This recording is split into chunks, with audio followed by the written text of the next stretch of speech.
The walk to prayer, for many here, was as much about defiance in the face of terror as it was about faith.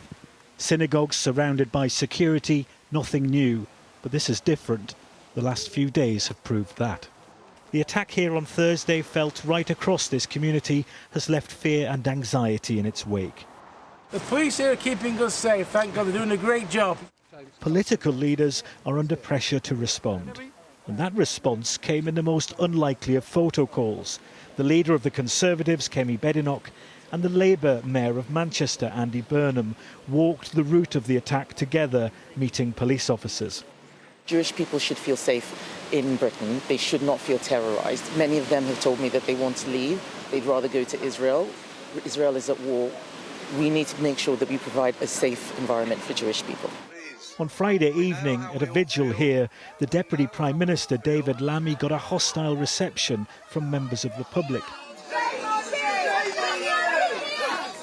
The former Foreign Secretary was accused by some in the crowd of allowing anti-Semitism to increase during Labour's time in government.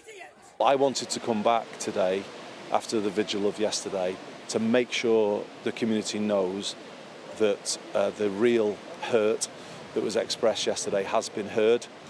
I wouldn't come back with simplistic solutions. Instead, I think we need practical measures based on bottom-up, cross-party, cross-faith, cross-community dialogue. Politics is important, words are important, and actions are important. I wonder whether you've reflected on whether the government's decision to recognise Palestine as a state may have increased risk here. I just don't think, it's right to jump to those kind of conclusions. I think this weekend is a moment for reflection, to listen to the community here. A few miles away in the city centre, pro-Palestine protesters chose not to listen to earlier pleas by the government and police to postpone this event as a mark of respect. People should consider whether it's appropriate to protest at this time. We should be thinking about those people that lost their lives there on Thursday, and I think people need to consider what is appropriate. The attack at the Heaton Park synagogue remains a major counter-terrorism investigation. The cordon's still in place, the forensic work's still ongoing. But there are still many unanswered questions about the man who came here last Thursday to kill. Sky News has spoken to a friend of Jihad al-Shami who's told us that he had begun to change in the last year, that he'd harboured radical views.